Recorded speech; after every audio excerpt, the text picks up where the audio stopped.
Dandadan, dandadan, dandadan, dandadan, dandadan, dandadan, dandadan, dandadan, dandadan, dandadan, dandadan, dandadan, dandadan, dandadan, dandadan. So yeah, welcome back to the Audio, audio, audio, and it's like dandadan, dandadan, dandadan, dandadan, dandadan, dandadan, dandadan, dandadan, dandadan, dandadan. Oh God. Well, yeah, that's what we're talking about. First things first, man. Literally through every app, I didn't skip the opening of Dandadan, not one time. Me either. Not one time did I skip the opening. I was jamming the fuck out. It's such a good opening. It's actually an amazing opening. Welcome back to the IMNerd podcast, by the way. I'm your host, Frazier. I'm here with my amazing co-host, Kenny. Mm-hmm. And today we're going to be talking about the anime sensation of 2024, Dandadan, Dandadan, however you want to say it. I did not expect myself to like this at all. This is not my cup of tea when it comes to anime. Like, I typically don't go for a comedic anime at all. I'm more of a typical shonen. Like this, I guess this is a shonen anime, but I go for the typical ones that, you know the ones, the One Pieces, the Bleaches, the Narutos, the Death Note, stuff like that. Like, give me the Code Geass, like those types of shonen.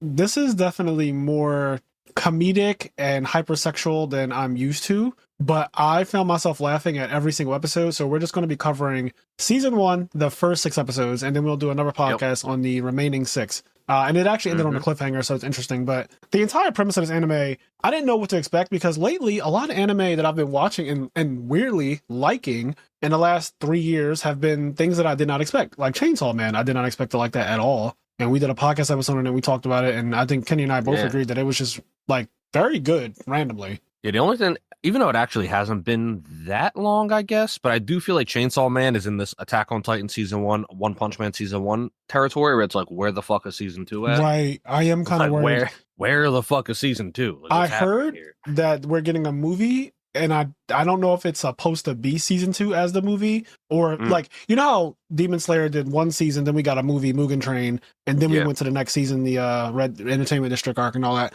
I'm not sure what's going on with Chainsaw Man, but we're not here to talk about that anyway. I was just kind of mentioning that the anime that I've been liking that are new are the ones that I just did not expect to actually like. And this is one of them. When I first heard about this, everyone was talking about it last year in 2024. I mean, this was the anime on people's brains. I mean, Solo Leveling is up there as well. I haven't checked that one out yet. But I feel like Dandadan and Solo Leveling are the 2 anime from 2024 that I remember hearing about the most. And one day I just decided to watch episode 1 of this, unprovoked. By the way, so there are people cheering outside of my apartment right now, because as we record this, the Eagles are playing, right? The Eagles just started at 3:00. The playoffs is top 4. So if the Eagles win this, they're in the Super Bowl again. And I feel like in the last like 7 years, the Eagles have been in the Super Bowl 3 times. Well, it will be 3 times, I think, because we won in 2018. Then we went last year, the year before. Like we went very They're a pretty recently. Strong team, despite what everybody says. Like they've been making it to the end quite a bit, all things considered. Yeah. They're pretty strong. It's funny because I don't really watch sports, but same. I wear like my Eagles hoodie a lot. And so I was wearing it at work, and everybody was like, yo, and like ranting at me. And I was like, yeah. Me and you are such good fakers. So we do not care at all about any of that sports shit, but we will absolutely, for the sake of coworkers and other people, just to make them leave us alone, just pretend for a little while, like, oh yeah, man, they gotta win this game. This is the one that counts, and not just like completely exit the conversation. They just gotta, like last week, I don't know, they gotta pull together their defensive tight line. Like the defensive tight line. You saw that. Yeah, I can't deal with it, but yeah, this where do we even start, Kenny? Like, where do we even start with this? I think the best place to start, which we already covered, but I just want to say it again, is the opening. Yeah. I don't know. So it's made by a group called Creepy Nuts. Is the people that made the group that made the openings called Creepy Nuts. As far as I know, it's a DJ and a rapper that like work together in Japan, and they also made the opening to Marshall Magic and Muscles season 2, and that opening popped off. I don't remember which one it was, if it was Marshall season 2 or if it was the Dandadan opening. One of those 2 openings, though, I think actually randomly charted on like Billboard or something. Like, oh wow! Like randomly. So you remember Bleach? Yeah, go ahead. Bleach openings. One of them was a rap, and it was Asterisk by Orange Range. Yeah. It's actually the first Bleach opening. If I'm not mistaken, Asterisk is rapping. I love that song. Me too. Asterisk is so good. This reminds me of the first Bleach opening, Asterisk, a lot. Yeah. I wouldn't be surprised if it was the same group, but it's not. It reminded me of not that I necessarily sound similar because I don't fully remember the tune of it, but it just reminded me of oh my god, what's the name of the anime where they're all animals and he was a taxi cab driver? Oh, Taxi. Odd Taxi, yeah. It just like reminded me because I remember I was really enjoying the opening to Odd Taxi and they were rapping in that and it was like kind of smooth and jazzy. Odd Taxi's good too. Yep. The opening to this anime I think did a lot of work in its advertising because I just feel like the opening was everywhere. Like everybody was dancing to it and shit on like random places. Like people don't watch anime. I didn't get any of that. So you actually saw... really? Yeah, I never heard the opening or saw the opening until I watched episode 1, which was during the Christmas New Year's break. I watched episode 1. Then I stopped and I told you, hey, I watched Dandadan and I feel like this is something we could do a podcast on, which I think you had brought it up before anyway. But I was like, I actually did go and watch because I didn't know if I was ever going to look at it. I was like, I don't know. This is another one of those anime that looks like. But then everyone was saying it was good. I gave it a chance. I saw the opening. I was like, that is a catchy opening. But just one episode wasn't enough for me to feel like, oh, that's the shit. By episode 3, though, I was fully in my chair. Like, just love it. Yeah. So I saw... This is kind of funny. It's like this is the reverse of what usually happens with me and Frazier. But randomly over a lot of social media, I saw people like listening to the song, dancing to it. Like it would be like, you know, showing my non-anime friend the Dandadan opening or whatever, and it'd be like he puts the song on and then they start like dancing to it, like, yo, what the fuck? Like, and just like people losing their and so I think it got a lot of marketing just from its music. A lot of people heard it and saw it and were talking about it. And then on top of that, they're like, it just looks kind of cool. The animation's crazy. I think another thing is a lot of people heard that the one lady was a grandmom. They're like, how's that a grandmom? So they wanted to go find out what was going on. I'm so glad I didn't know anything. I love my life of not being spoiled for anime at all.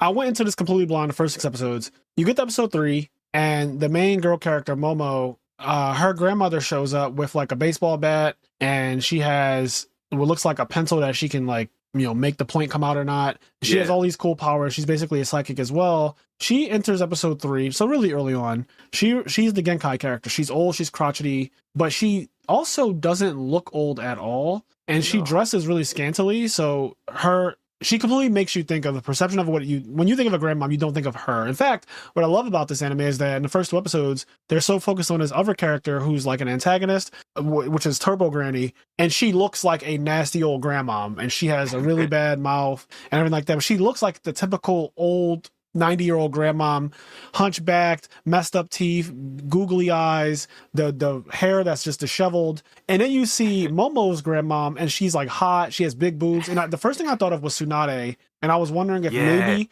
she's using genjutsu to make it appear as though she's young, and she's actually not. Now I don't know because I'm only 6 episodes in. Yeah, we've only seen 6 episodes. That there might be onto something there. She doesn't look like a grandmom, and even the main character Okarun, he says like that does not look like a grandmom. Like he just does not think that she looks like a grandmom. They also in the first 2 episodes, it's really cute. They Momo talks about like her childhood and stuff, and like how she had to walk around like doing this weird thing to like channel her chi and like put her finger on her head, and like kids made fun of her. Like her grandma made her do all this stuff to protect her from like spirits and stuff and psychic and stuff. But when they show the flashbacks, they never showed the grandmom. They just like showed her kind of faded, and she's wearing like shrine maiden clothes. Yep. And it kind of gives you the feeling, and like you see the white hair, and you're like, oh, it's like an old lady. And then so when they reveal the grandmom, and she like looks over her shoulder, and like I don't know, like when they show the grandmom, and like you find out, when you just find out that's Momo's grandmom, it's just really like, what the fuck? I actually like her introduction completely because a couple things happen in episode 3. So it starts off with her being on live TV, and she's talking to some guy, and she's like, "You're like under 20 years old." And he's like, "Nope." Or she says you're like you're like 25. She's like, nope. She's like, you're over 20 years old. He's like, no, I'm actually like, 20 on the dot or under 20. And she's like, you're married with children. And he's like, nope, I'm single. She's like, your favorite food is this. And he's like, no, it's actually ramen. So she gets all 3 questions wrong. And that's the very first scene of episode 3. And then the producers in the back are saying like, damn, she was a crock. I even knew that guy was single. Look at him. He's an icon or whatever they call him in Japan. They call it like idol. He's an idol. Yeah. He's an idol. He looks really young. Of course, he's not married with children. Like, look at this guy, right? Come to find out, at the end of the episode, or towards the end of the episode, he's on TV for a fucking, like, what do you call it, like a scandal. And it's like, he has a secret family. He's married. He's actually 27 years old. And he's eating like the food that she said was his favorite food. It was insane. Like the whole fucking broadcast in the back.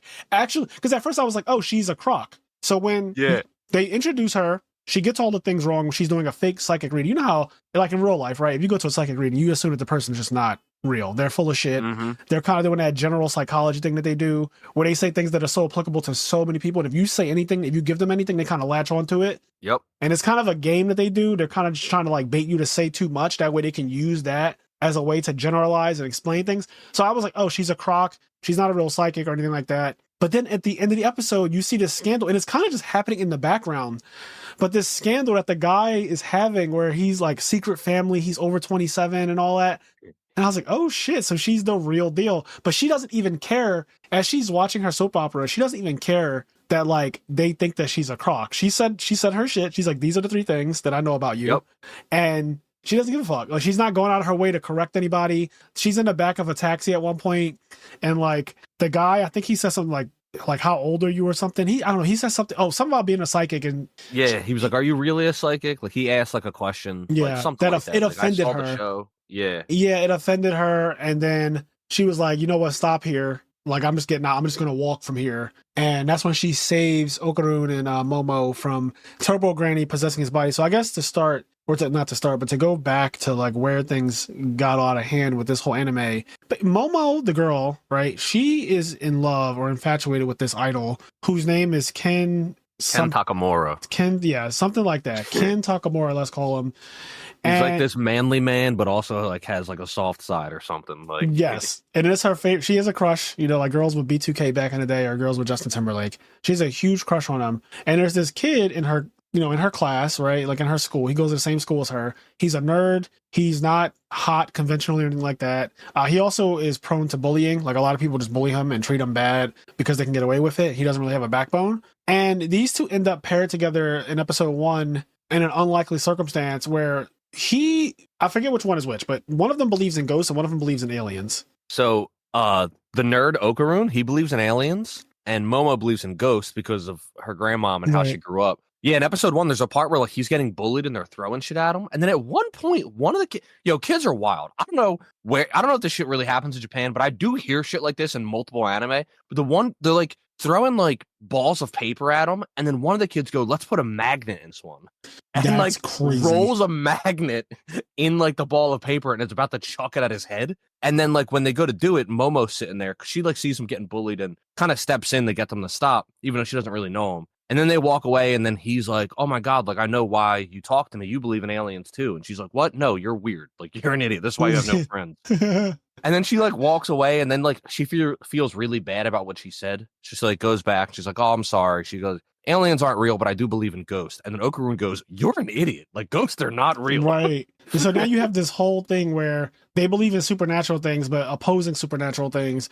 And what was so crazy about episode 1, I guess this is just the theme of the anime now that I'm thinking about it more, both are real. Mm-hmm. Like in episode 1, they confirm that ghosts and aliens are real. They get abducted by aliens. The aliens are on some super perverted shit where they're going to impregnate her. They strip her down to her literal panties and bra, and they're just like, "Yeah, we're basically going to use your body to like repopulate and all this other wild shit." And it just gets real hard R-y, if you know what I mean. Like real creepy, real fast. And I was like, what anime am I watching? So again, episode 1, I wasn't sure what to expect. I went in completely blind. No one told me anything. No one told me that this was going to have fighting in it. No one told me that this was going to have like, typical shonen tropes or anything like that. I just kind of went in not knowing what to expect. And after the first 10 minutes, I was like, oh, this is going to be some slice of life, funny type shit. Yeah, but then it ends up being like a shonen. Like, yes.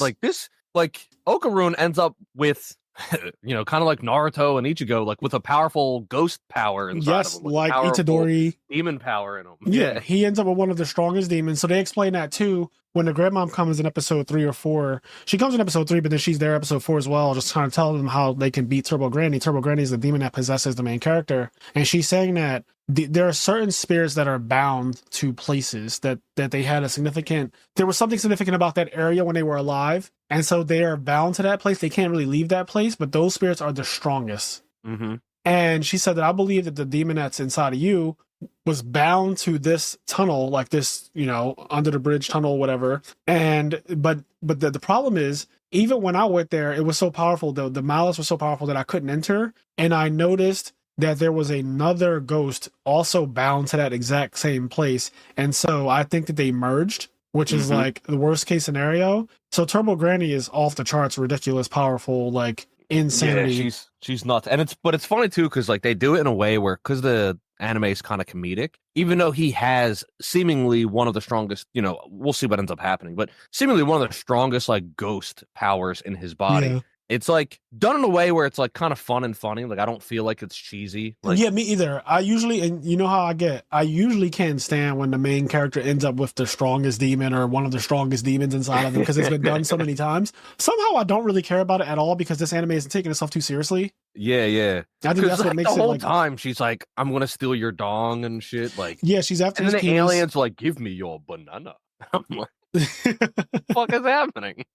Yeah, those first 3 aliens are creepy as hell. And again, they're just grapey as hell. So I don't know what's going on with them, but I feel like we didn't see the last of them. They're insane. But the whole thing about like the grandmom taking his dong away, and that really does happen. And then later on, like by episode 5, he finds out that his balls are missing, even after they deal with Turbo Granny.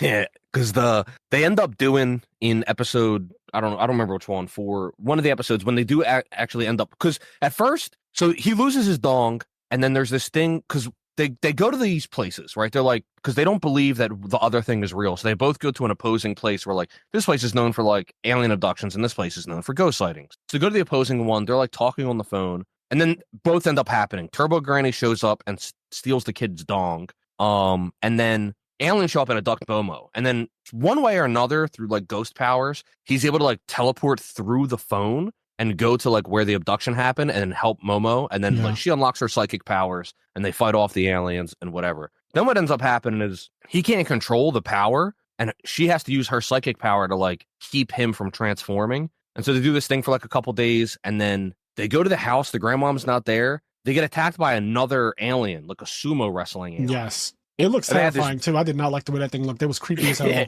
It was big and creepy. So they're fighting this alien because her grandmom's house has like talismans on it that stop demons or whatever from being in. They had to take it off for Okarun to be able to go in. Yeah, when he walked in, he set on fire completely, and he was dying. He's like, help me, oh my god, I'm on fire, I'm on fire, I'm on fire. So she grabs him with her psychic power and throws him into the water. And when he comes out, he is a fro, because his hair got all frizzed up. And I thought that he was going to be stuck like that. I thought that his hair was just going to be permanently like froed up. He just randomly had a fro. And it was so funny. She's making fun of him like, yo, your hair looks ridiculous. And he was like, I was fucking on fire, you dumb hoe. And the way they talk to each other is crazy, by the way. Like at one point he was walking away from her and she was pressuring him. He's like, he just started farting. And she's like, don't be farting at me. He's like, what kind of guy are you? He was like, you put too much pressure on me.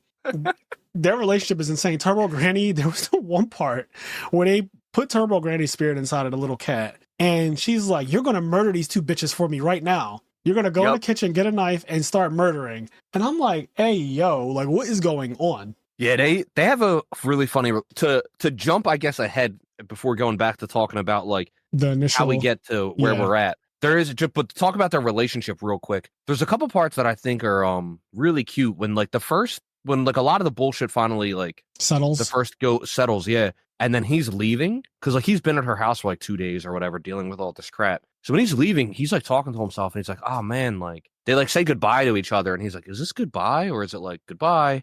And then like she's thinking about it, and they're both thinking about like, we over these past couple days we became really close friends, and they're obviously starting to get feelings for each other but don't fully know it. And they're like, he's walking away and he's like, man, like I don't really know. And then finally she like yells out like see you later, and then he like gets all excited or whatever, and then the they next see day each other at school they have a whole thing where they're both looking for each other and they can't find each other. All and then, she's thinking about is I want to talk to him about ghosts, and he's like, I want to talk to her about aliens. Yep. And so they're starting to get depressed because they can't find each other, but they're actively looking for each other, and so there's just really cute like romance happening, and like it's done in like a way that I feel like feels like really natural. And yeah, like, it was cool. They kept whatever. missing each other. She was like asking people, where is Okarun? And they were saying he's in the cafeteria. And she's like, he wouldn't be in the cafeteria. He would be at the store. And then he goes to the cafeteria. He's looking for her. He doesn't find her. She's like, I guess I'll go to the store. Then she gets to the cafeteria and he's not there. And she's like, I guess I'll go to the store. So they keep on missing each other. And then they end up kind of like next to each other at a different part of the school.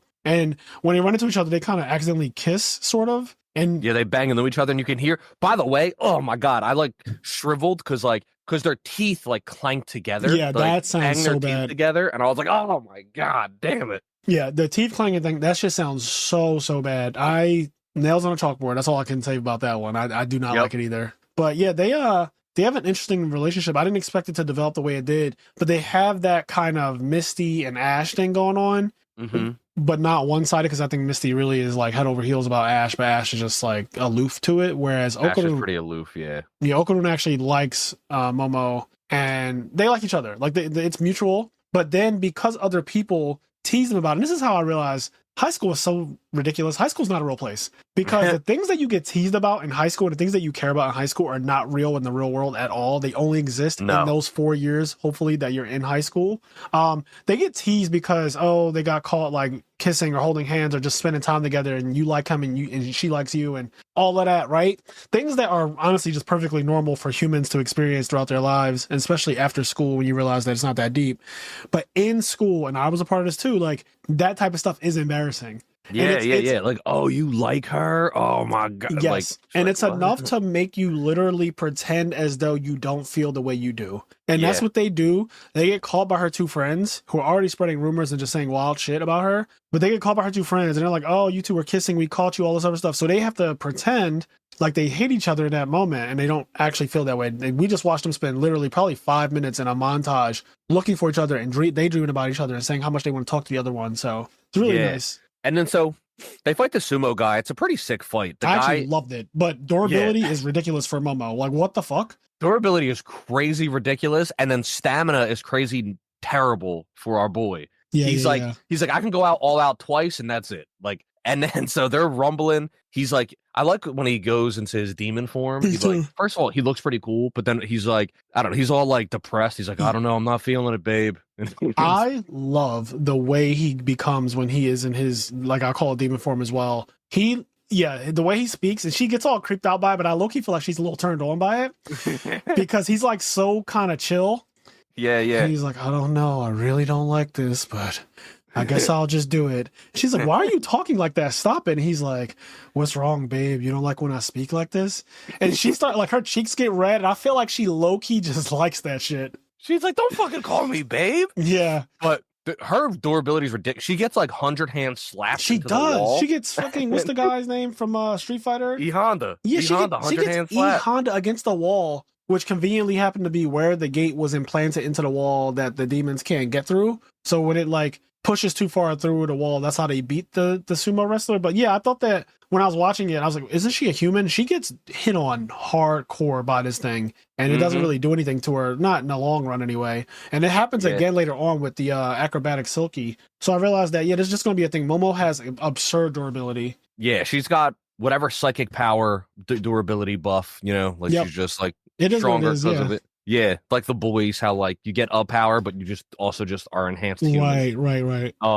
So they do that, and then like she ends up being exhausted from the sumo fight, and then she passes out. So she's not able to contain Okarun's power anymore. So it like fully unleashes, and that's where episode 3, Grandmom shows up. Or I guess it's the end of episode 2, and then in episode 3, I know what you mean. But it's the end of episode 2. And then the beginning of 3 is when the psychic comes in and saves them, the grandmom. So you're right. Yeah, and then grandmom shows up and she does all this cool shit. And she like makes barrier. She like makes a circle. Love and it. She's like, see where the nail is on that barrier? That means like everything, like the entire world is your barrier. You see where I'm at? Like this is my barrier, and like you can't walk in. She like creates these barriers. Yeah, with the fucking she made pencil. one for herself inside the circle, and then she made one where it can't step outside the circle. And every time it tried to move a little bit outside the circle, Turbo Granny would just engulf in flames.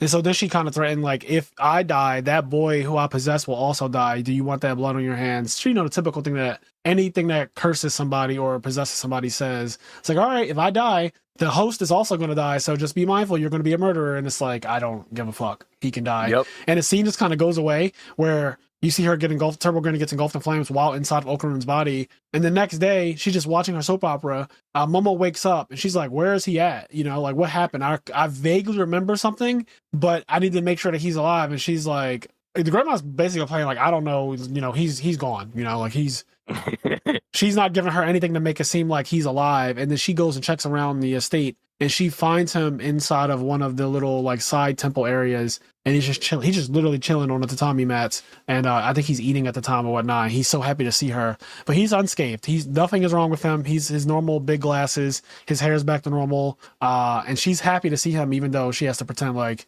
she's not. Yeah. As soon as she opens the door, she's so happy that he's alive and well. And then they eventually do this thing where they're like, all right, we're going to have to train because like he needs to be stronger. You need to control your psychic powers. We'll train up and then we'll go beat Turbo Granny. Right. Because she can't turn down a challenge. Yeah. She's easy to provoke. She gives him the One Punch Man regiment. I don't know if you caught that. I did. She blatantly gives him the One Punch Man regiment. Yes. Like, very that's 100% blatant. Yeah. Like it was definitely the One Punch Man regiment. Yeah. And then there's this crazy scene where like he's going to the bathroom and then everything turns red. The grandmom's like nose and ears bleeding and like it's almost like time stops. Oh, and then Turbo yeah. Granny. Yeah, that was wild. And time did stop for sure because no one was moving. Yeah, and then Turbo Granny was basically just like, you guys have till tonight. She was like, I'm not giving you guys time. Like my curse is spreading. Like you guys have till tonight to come like catch these fucking hands or things are going to get bad. So they have to like cut their training short. And they're like, all right, we got to go fucking deal with Turbo Granny now. Yeah. No, I did like that. Also, again, we're watching Yu Yu Hakusho simultaneously, and we've been doing that in 2024. It's interesting seeing how such an old shonen like Yu Yu Hakusho and how new age 2024 shonens handle certain things. Like I said, Genkai and the actual grandmom, Momo's grandmom, are very similar. Mm-hmm. They're like these old women who are psychics, right? They also exercise curses, basically, or exercise demons or whatnot. They can see ghosts and all that. They're known to be revered and powerful, even if the rest of the world may not, you know, Genkai is renowned, but it seems that Momo's grandmom is not. At least she seems like a crock, but even though she's actually not, and they confirmed that for us. Yeah. But what I thought was interesting is just like they speed past the training arc in Dandadan. It like you said, it's just kind of a mention, so you know what they were doing, but it gets cut short because we don't need to see that because they assume, and this is one of the things I love. I feel like they assume that you've seen enough anime, you've seen enough training arcs, you know how these go, right? They don't take it seriously, just like how One Punch Man doesn't take itself seriously, and that's why I like this anime in general because even though the main character is overpowered already, you know, he's not. It's not serious. Like the whole thing, everything about it is not very serious. Yeah. And then there's like a really awesome like sequence when they end up fighting Turbo Granny. He ends up suckling her teats. Yeah. Oh yeah, that was great when he bit onto, because that was one of the things that she was saying after she stole his dong or whatever, was that, you know, I'll let you suckle my teats. And I didn't know, to give some context to that whole phrase, we've been reading out Patreon names for months. And one of the Patreon names changed to I'll let you suckle my titties. Or that's how I was reading it anyway. And I didn't know what it was. It just was random. It came out of nowhere, and I was very confused by it. And then when I finally watched episode 1 of Dandadan during the Christmas New Year's break, that exact phrase got brought up in the anime. And I did the Leonardo DiCaprio, like, I was like, oh my God, you know, the Leonardo DiCaprio thing where he's pointing. Like, oh, they said it. They said the name of the movie in the movie. I did that thing where you're like happy that they say the thing that you've been like accustomed to, but you didn't know why it was a thing or whatever. So that was me at my TV. I was by myself watching it, by the way, and it was really late at night. So this anime was a little bit more Courage the Cowardly Dog feeling to me when I was watching it, because I didn't know it was going to be about ghosts and aliens, and I watched it at legit like 2 a.m. But when she said that, I said, oh shit, that's the Patreon name. So I love you guys because little things like that just make me appreciate the Patreon that much more. Yeah. Like all the little things that happened during the name reading. But yeah, that was something, and I didn't think that would be relevant at all. But then, like Kenny said, in episode 5, no, I don't even think it's 5. I think it's 4. Episode 3 or 4, whichever one where they fight. Yeah, it's 4, because 5 and 6 are where they make up, and then 6 is where the acrobat silky thing. So you're right. It's episode 4. It actually comes full circle where Okarun, in a last ditch effort to like beat Turbo Granny, just bites onto her titty. Yeah, and she swings him around and everything. And they end up having a race because, like Frazier said, the grandmom tells them that like she is really arrogant, and she, like, many years ago she was known as like the 100-kilometer-an-hour granny. Yes, and she'll race anybody, and then so they set up this thing where they're going to race her and get her outside, because The grandmom also explains that like the spirits and the psychics and the mediums, they borrow power from like gods of areas. And so like the area that they live in, she borrows the power of that god. And where Turbo Granny is, like essentially she isn't able to use her powers like there. She can't go there and use her powers and beat Turbo Granny. So they have to get Turbo Granny outside of her domain, basically. Right. So yokais and psychics both exist in a specific area, and when they are outside of the area, the psychics lose their powers, it sounds like, and the yokais get much weaker. Mm-hmm. And to the point where they basically do die if they exit the area. So yeah, so the idea was like goad her into like a race and get her outside of her domain so that we can then deal with her. And so first of all, she's like, all right, you have to give us a 10-minute head start. And I was like, that's already wild. And then it gets more wild because the granny starts going like, she goes 1, 5, 7 minutes, 2 minutes, 3 minutes, 10 minutes, and then just starts running. I was like, what the fuck? It wasn't in any order. Like literally what Kenny just did is an exact replica of how it happened. It wasn't even like 1 minute, 6 minutes, 10. Like it was 1, then 7, then 3, then 6, then 10. It was just all over the place. It was all over the place. And there might have been a 15 in there. Like it was wild. Literally. And then when they say like, yo, you're cheating. You didn't count the 10. Like you didn't do the 10-minute count. She said, no one told me how I had to count. You just told me that I had to count. And I said, that's the most ridiculous bullshit I've ever heard of. She didn't even let them get out the tunnel. So that just showed me that not only is Turbo Granny an asshole, but she's also pretty smart. And this is shown multiple times. They try to get her to go outside of her domain. She calls on the help of a cemetery worth of yokai. Yeah. To like assist. She has the whole city running. They possess every human in the vicinity. A whole cemetery worth of ghosts possess a bunch of humans, and they start stampeding towards Okarun and Momo to stop them and everything. And she's like, "You thought I didn't realize what y'all was up to? Like, y'all are not smart. You know, like nothing about what y'all are doing is actually smarter than me. Like, I've been around for a long time. I've eaten many children or whatever. Like, y'all are not low. Y'all are not low." Yep. But they eventually end up like beating her, like they get her outside the domain eventually, right? Because she runs at 100 km per hour. Yeah, and the main train that they were in their area, the train that comes past it moves at 120 km per hour, kilometers per hour. So the idea was they'll latch onto the train that's moving 20 miles per hour faster, and when she's racing them, she'll never be able to catch them. So they'll like win the race by default, and she can't afford losing, so she'll run outside of the domain and essentially lose altogether. The grandma will be waiting for her. But what ends up happening is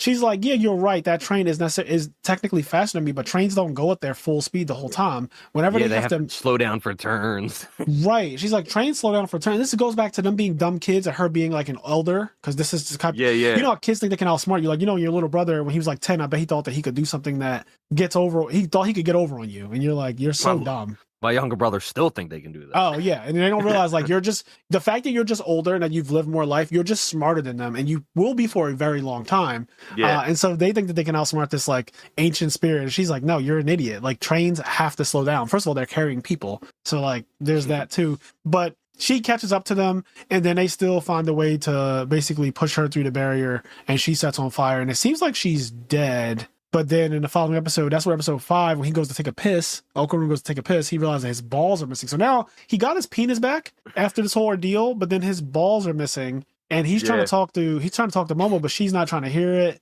And he's like, yo, I need to talk to you right now alone. Like, this is serious. I can't talk to anyone else about this. Like, this is a big deal. You have to come see me right now. Oh man, my balls are missing. And it's funny too, because what's funny is that you had brought this part up almost, 30 minutes ago or whatever. Right. And then we ended up going back. What's funny is like at some point I wanted to say the grandmom's like, let me see it. Like, cause he gets his dong back and the grandmom's like, let me see. And then he's like, no, like what the hell's wrong with you? And they're like eating and stuff. And she's like, let me see your dong. And it's like really crazy and weird. But you end up finding out when he finds out his balls are missing. It cuts to the next scene, and they are just laughing. Yo, like, she is dying. Crying. Momo is literally on the ground dying. And honestly, her laughing made me start to laugh. I started to laugh.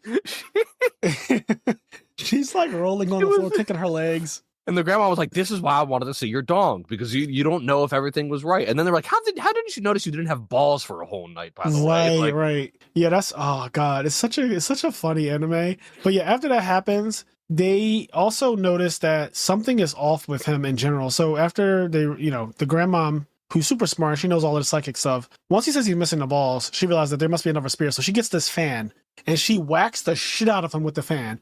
And he's like, what the fuck you do that for? You're acting like one of those old school teachers that hit students with like a ruler or whatever. And she's like, I'm doing that because this fan can like separate spirits from bodies and all this other stuff. Except if it's yours, you keep it. But if it's another spirit that's inside of you, this fan will actually like separate from you, or at least it'll alert it and kind of aggravate it. Yeah. And so she said, I'm gonna do this again. And this time, Momo, use your psychic powers to see if you can notice any changes or anything special about when I slap him. She slaps him again, and Momo's like, I did see it. His spirit energy changed colors. And she was like, but it was only for a second, and I don't know if I can really grab onto it. She's like, okay, I'm gonna do it one more time. And when I do it, I want you to try to grab on it and pull it out. And so she slaps him, she grabs at the energy, she finds it, she grabs it, she pulls it out. And then as she's holding it, it kind of gets free. She's like, oh, fuck, I lost it. And he's fine now. He's like, all right, it's out of me.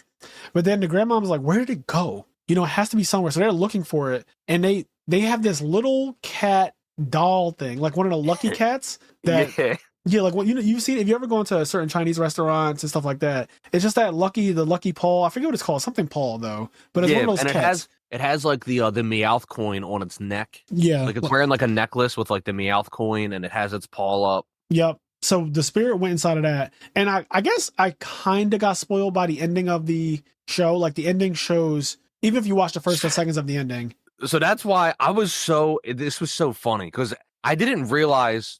Because I saw the ending too, and I was like, "What the fuck is this cat?" Me too. Because the cat was using a blow dryer, and the cat looks like it looks like Cone, but going wild. Cone from Bleach. Yeah, it's running around and doing all this crazy shit. And so I was like, "This is random." Like I just thought it was funny, random shit. Never did I think that Turbo Granny was going to end up inside the cat. On that episode, when that happened, I was laughing pretty. It's one of those things, like you're saying, like the ending, I guess, kind of spoils it in a way, but I actually wasn't really mad at it. I kind of just like laughed. I thought it was funny. I was like, oh, what the fuck? It's this thing? I never thought in a million years that Turbo Granny, because as crotchety and mean as she is, the way the cat looks in the ending, I think they do it on purpose, though. In the ending, it looks so comedic and happy-go-lucky and not menacing and evil at all. But then when you actually get to the episode, that little cat, like I said, he's like, you're going to kill these two bitches. I watched the English dub of Dandadan, by the way.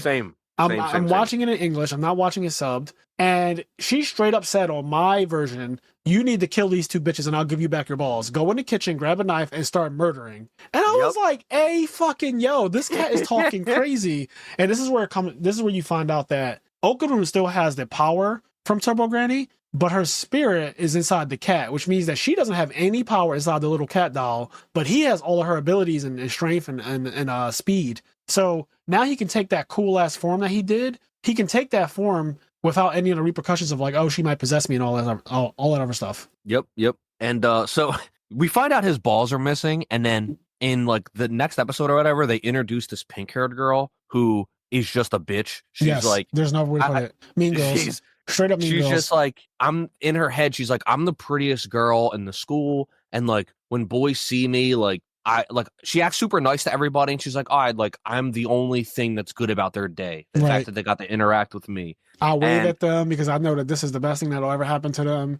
And I make them feel like they have a shot with me, even though I would never date losers like this. Just really mean just thoughts. Like, all this mean girl stuff. She, at some point, is like outside in the middle of the night. She gets hit in the head with something, and she picks it up, and it's this golden ball. And we find out from the grandmom that, like, because of her power, the balls are, like, encased in gold. Yep. So it's just so funny because it's so weird. Because she starts she's holding my man's ball. Yeah. Like, she has one of his balls. And there's a part where she, like, rubs it on Momo's face. I'm like, this is weird, bro. Like, this is fucking weird. She doesn't know just a testicle, but Momo's trying to tell her, you're holding one of Okaru's testicles right now.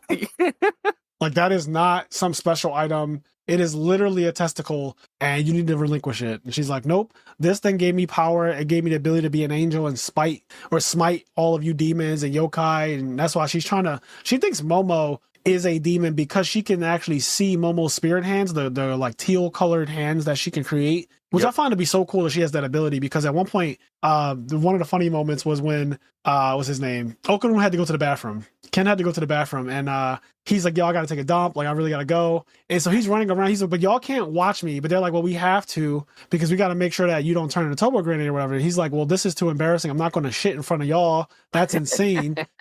And he's like, I can't hold it. Please help me. And so they're having this side conversation. Momo and her grandma were having this side conversation while he's in the background going through it. And then she's like, I can't hold it anymore. I have to go. So he runs toward their house and they're chasing him. And he tries to run in the door. You can't just take a shit in someone's house. She's like, that's so rude. What kind of person are you? You don't just drop a deuce in someone's house. And then as he runs to the door, he runs into an invisible wall, and they show that it's her hand made out of that spirit energy blocking it. And I was like, holy shit, first of all, that hand is huge. Like Naruto versus Curse Seal to Sasuke when he made the big red hand. It's that exact size, but just teal. So yeah, I was like, damn, she's already pretty powerful. But they did say that in episode 1, she reached her max power in episode 1 when she first awakened. But for whatever reason, it kind of got sealed away. So then she has to train to get back to that point in episode 1 where she was able to do anything she wanted. Yeah, she was able to do some OD shit. Yeah. Yeah, and so the pink-haired girl, I don't remember her name, but neither, not yet. She's able to see those like psychic hands, and she's starting to gain like psychic awareness because she's in contact with this golden ball. Yeah, which also means that psychic things and ghosts can see her and interact with her too. Yep. So she ends up in danger.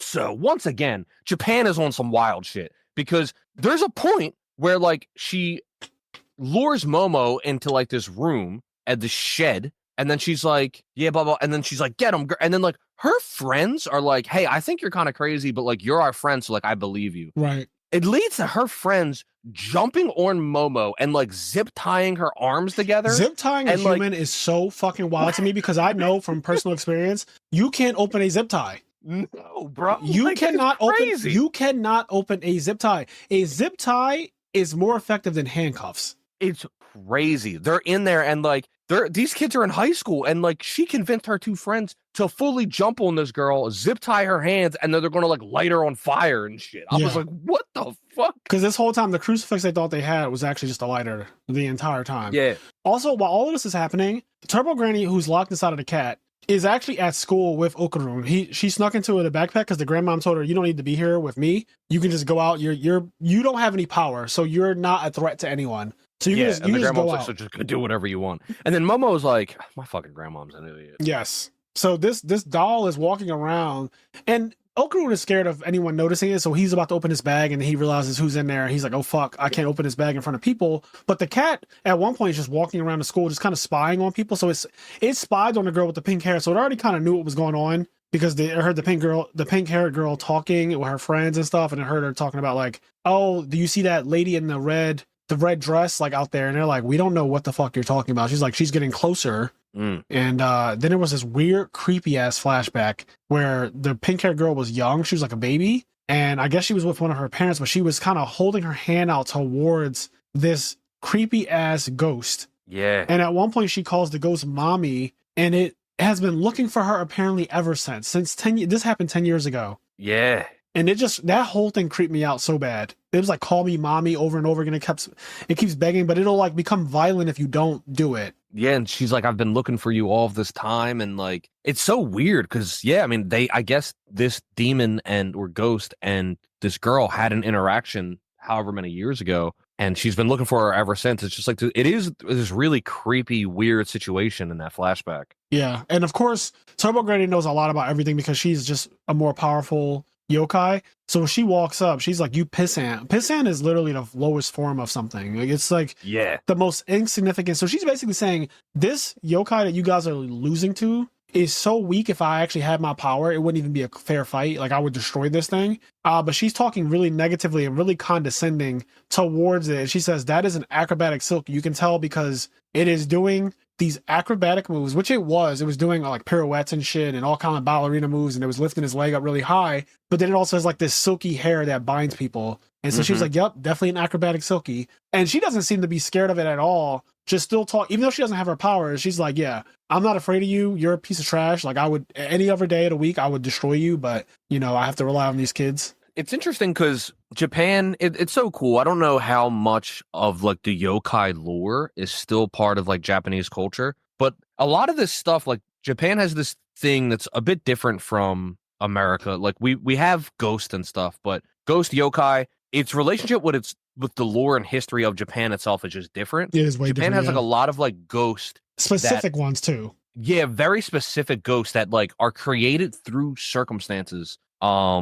despair, where like and if like something tragedy. like this happens, it'll create like this kind of ghost, like an acrobatic silky or like a this or a that. Right. And it's really entrenched In their culture, yeah. in its culture. Yeah, like I remember watching Sailor Moon again like years ago, like rewatching it, and them talking about like the ghost of the bus or whatever. Like there was like this bus and there was a ghost that was attached to this bus and it would do all that this one weird must shit. be powerful too, because it was bound to something, and they say that whenever a spirit is bound, that means it's more powerful. Yup. Or if we go, for example, Frazier was streaming Final Fantasy VII Rebirth the other day. Oh yeah. And this like all intertwines to remind me of Final Fantasy VII Remake and just Final Fantasy VII in general. When you're in the train graveyard, yes, and there's like the big ghost thing that's like attached to that area. Yeah. Like that's not just like a Final Fantasy thing. Right. It is like part of Japan's lore. It's like a historic thing. Very of, true, like, actually. Japanese Kenny, culture. That shit is everywhere in Japanese culture. You're right.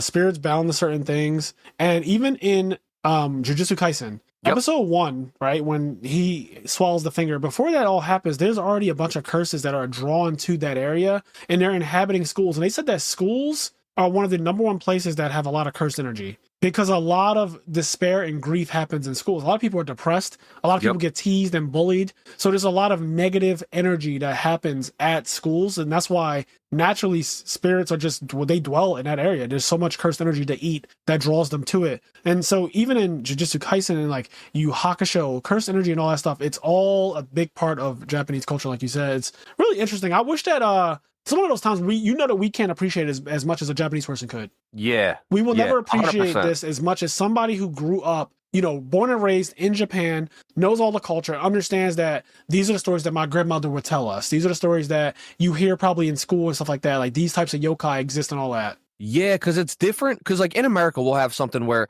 like I remember growing up, and there was an abandoned house like in my neighborhood. And the neighborhood I was living in was like row homes, so all the houses were connected. But there was this random house that was like a random singular house, and it was abandoned.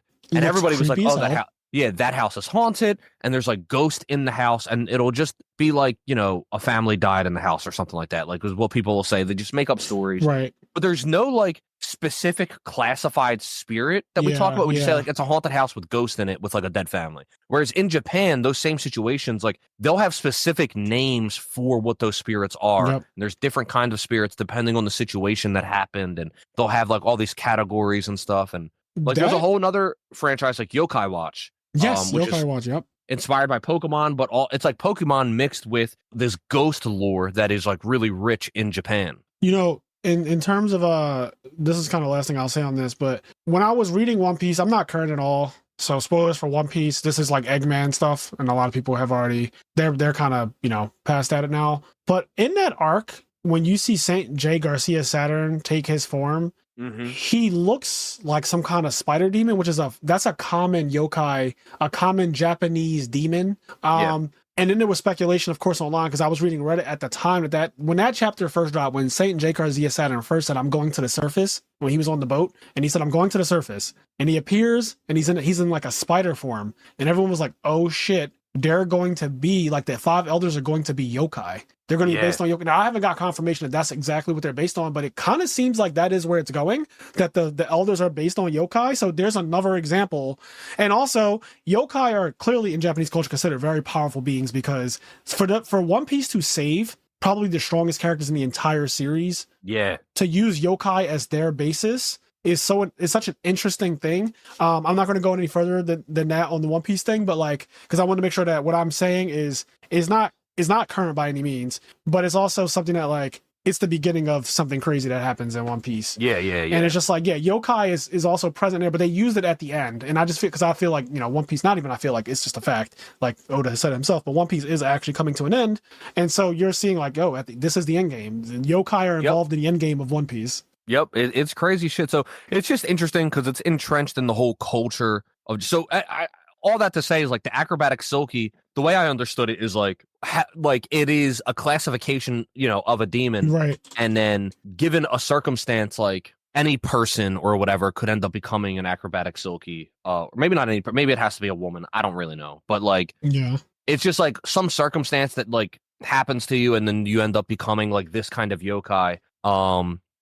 Something else could happen to you and you become like a yokai of a different realm, and you're like a different thing, and just like Yeah, it really does depend on the circumstance. A mother who loses her baby, a child who loses their parents, Yeah, yeah. a girl or girls who end up being harmed, sexually assaulted, things like that. Because Oh, yeah, yeah. What you were about to say, the Turbo Granny yep, thing. yeah, you can go into it. Yeah, the turbo Yeah, granny it's just in that when they tunnel. when they beat her and they kind of reveal like what her like she's seen as like this evil spirit and everything and this bad juju, bad energy thing, but she ends up actually being like the result of like girls being led to this tunnel and like taking advantage of and like sexually assaulted and murdered like in this tunnel and like all of that spirit or whatever. Yeah, all of that I don't know if energy that like culminates into. created That's what I Turbo think Granny too, or though. she's like the protector of those girls. I don't fully know. Yeah, I feel like that energy creates these spirits. Yeah, I yeah, feel like yeah, they're yeah. created from that negative energy, and then they're bound to it because that's where it happened at. That's my understanding of it. But again, this is one of those things where we can't fully understand the culture and stuff of it because we're not from it. So we're just Yeah. people who partake in it because we enjoy Japanese culture in general. But like, I don't know what comes first. Is it that the spirit was drawn to that area and then it becomes like kind of evil and malicious because of the energy that's there, or is it literally that evil malicious energy that was there creates the yokai, Yeah. and Turbo Granny was created from it? Either way, there was some kind of crab demon there in that tunnel, and then there was the granny who was looking over those girls who were sexually assaulted and killed and all that stuff. And so when they do beat her in episode 4, you see like the spirit of those girls just like kind of being freed, I guess. I'm not really sure. Yeah, yeah, yeah. That's kind of how I read it. Yeah. Yeah. Really sad though, because I didn't expect it to go there either. And I do imagine that at some point, the main character and Momo Okarun, and Turbo Green are going to have a better relationship than they have right now. As of right now, Yeah. she still wants to murder them and kill them, and she's like, "If you give me back my body, I'll help you. I promise. I'll give you back your balls, and I'll save you from this acrobatic Silky." But if she does get her body back, she's just going to kill them. Yeah, especially if it happens right now. Yeah, Yeah, at this it very seems moment, like I think they'll all end up in having a better relationship as time goes on and like yeah. I like as their the relationship cast though. It's grows. funny. It is funny. Her I inside enjoy of the it. cat is so fucking funny, bro. She's awesome. Her voice, by the way, I'm not 100% sure because I didn't look it up, but I'm like 90% sure she's voiced by the same voice actor that does Laharl's voice from Deskaya. Oh, wow. And because her voice was so familiar to me, and I was just like, I was loving the way it sounded and her like bitching and like it's so raspy, I just was too. loving it. It was super raspy, and I was like, man, it feels so familiar. And then one day I was like, oh my god, I think that's Laharl's voice. I didn't look it up, but that's what I think. But I love her voice. I love how raspy and like crotchety and bitchy she is. It's great. Whoever is voicing her, shout out to you, because the amount of effort and strain that you put on your voice to make it sound like that. When the cat first started talking and I heard that new voice that it has, I said, oh my God, that sounds like it's hard to do. And it sounds like it's not good to do for your vocal cords. That's what I could be completely wrong in that, but it just sounds like something that is so unnatural to speak like that, but it gives a strong characterization to Turbo Granny. Yeah. The way she speaks is so specific to Turbo Granny. Yeah, you can definitely feel it. And it's similar to like what you said with the voice acting. I remember hearing, I think it's Sean Schimmel was his name, the voice actor for Goku, him talking about like some of those days in the studio where like you're going Super Saiyan 3 and you're fucking screaming at the top of your lungs, and talking about how like, I think he was saying one of the days he was recording, he almost passed out because of like how much he was putting into like fucking screaming. I could believe it. I could absolutely believe that. So yeah, I mean, it's a lot of effort to like make those characters come alive and like give them a voice that rounds out their character and makes them feel more of whatever that character is. Right. Yeah, I just appreciate the voice acting. I appreciate good work like that. It's amazing. So far this series is really good and I can't wait to continue it. Like I was a little salty because episode 6 ended on a cliffhanger. Yeah, me too. Me too. Yeah, and I like you said, we both agree with this. So the animation is really good in the series. The music is really good. The jokes they hit. I actually find myself genuinely every episode. So all 6 episodes I've seen, I've laughed in each episode so far. If not multiple times, but I've laughed when he lost his balls and they flipped the scene and she was just on the ground fucking dying. Like every single one, there's just something funny that happens. And then on top of that, I love their budding relationship as it starts to develop between the two main characters, but I also love the relationship that's happening between Turbo Granny as well. And I like the grandma's character and how you could tell the grandma could do more, but she's blatantly choosing not to help because she wants them to get stronger on their own. You know that she's holding back in a lot of situations and she's saying, oh, I can't help you guys. You have to do it on your own. But really, really she wants her granddaughter to get stronger. And that's, there was even that moment where she says, please come back to me. Like it was that really kind of serious moment where she kind of whispered it and she's like, please come back. Like, don't leave me. Like don't die like that. Yeah. It's makes me wonder what happened to her mom, Momo's mom. And dad. Yeah. Like both of them, because they're not around at all. And as far as we know, Momo's been with her grandmom there's definitely going to be something where like the mom and dad were killed by a fucking demon or something. That she couldn't protect them from, or something happened. Because the way she said, please come back to me, and there was like no music. It was really like a serious, sad moment. I said, oh, there's something there. You know what I didn't think of until right now? She might not even be Momo's actual blood grandma. Oh, that's possible. They might not even be blood related. She might have just taken her in after her parents died or something. Yeah, that's very possible, actually. Oh, shit. I didn't think of that until right now.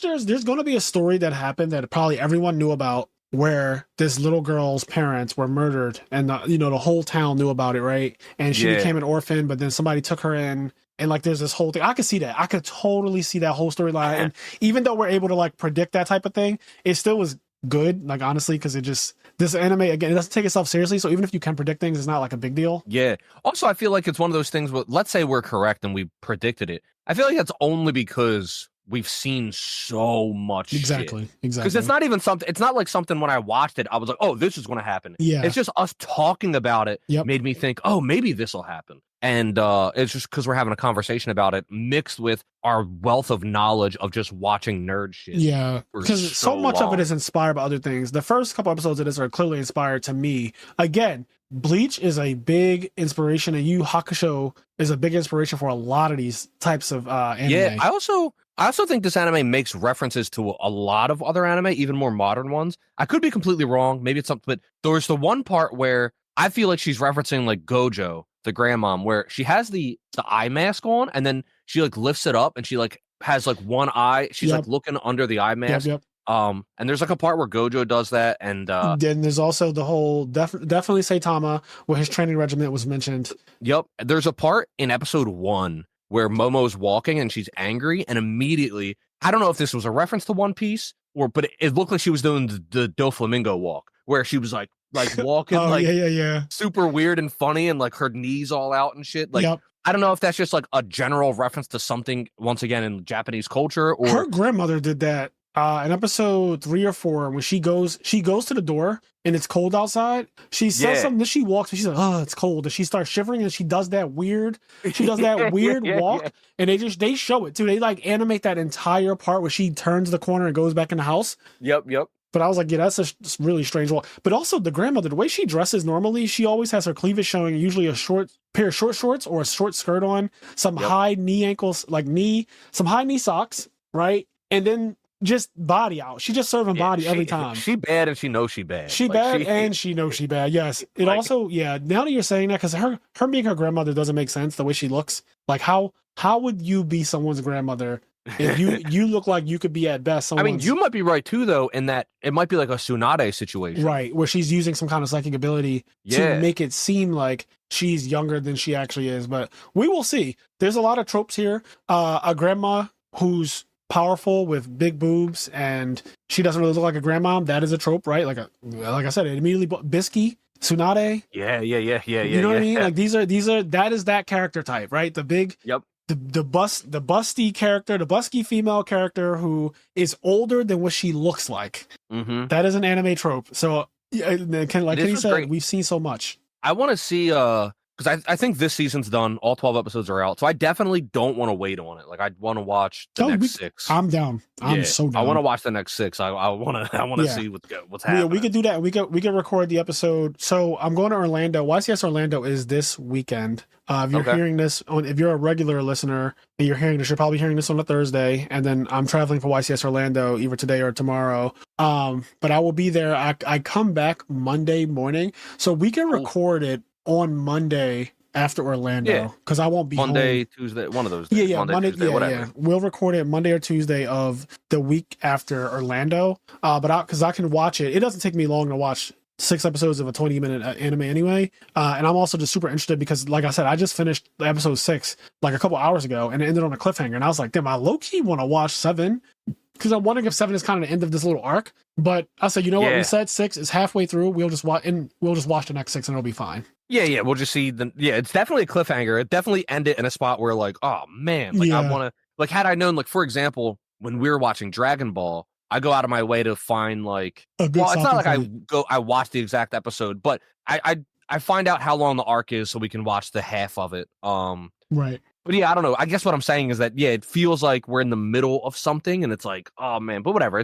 We watched 6 of 12 episodes. Yeah. We're going to watch the next 6 and it's exciting. Like I'm excited to see what happens. It is a really fun, well animated, well sounding anime. Yeah, the actual fighting animation is better than I expected too. I mean, I shouldn't be surprised in 2025 anymore or 2024 because that's just kind of where we are. Everything seems to be animated to a high level, a high standard these days. So I really should not be surprised when I watch an anime now and it just looks fucking amazing. But somehow I still find myself being a little surprised when everything is up to par. Like when he goes into that form and he starts super speed moving around and shit. Yeah.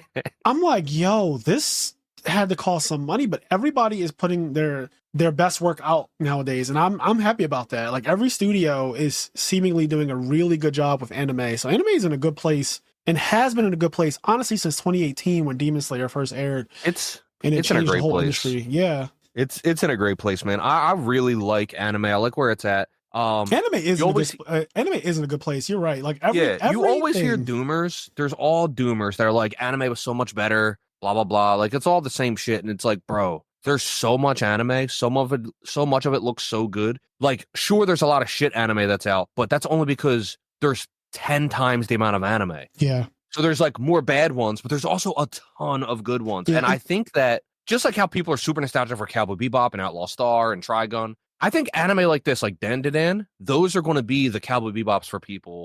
10 years, 20 years. I mean, they are literally right now for the people who are growing up right now. Yeah. Like 100%. Me and you are in our 30s, we're older, but there are people who are growing up on Jujutsu Kaisen. I always say some people grew up on Naruto. Me and Kenny grew up on Dragon Ball Z. Yep. So Dragon Ball Z will always be like higher to us than Naruto when it comes to that conversation, because that's what I grew up on. I did not grow up on Naruto. Now, granted, I did see Naruto when I was like 14, 15. So it's not like I was super old. I saw Dragon Ball when I was like 7. Exactly. So. Dragon Ball was the original anime for me, the original fighting anime. And while I love Naruto and everything, it's like there's a spot that you can't replace in a lot of people. And the friends that I have that are younger than me by 10 years or whatnot, I have friends who are literally like in their mid 20s or like late 20s, and they love Naruto so much. And I'm noticing that Naruto seems to be like the shonen anime for the generation that came after us, which is understandable because it is their Dragon Ball Z. So I get it. Yeah. Like I saw Krillin die and then Goku becomes Super Saiyan, and that will be my most fond memory of a shonen probably ever. Yeah. Whereas they see stuff like Naruto Rasengan or like Sasuke Naruto fight at the Valley of the End, whatever it is for them, like Rock Lee Gaara, stuff like that. They see that, and that, like, Naruto that's their versus Pain. Naruto versus Pain, like that's their moment. You know, somebody dies, like Kakashi died in that arc, stuff like that. There's another one because there's so many different generations. There's a generation of. I have a friend. I don't know how old he is right now.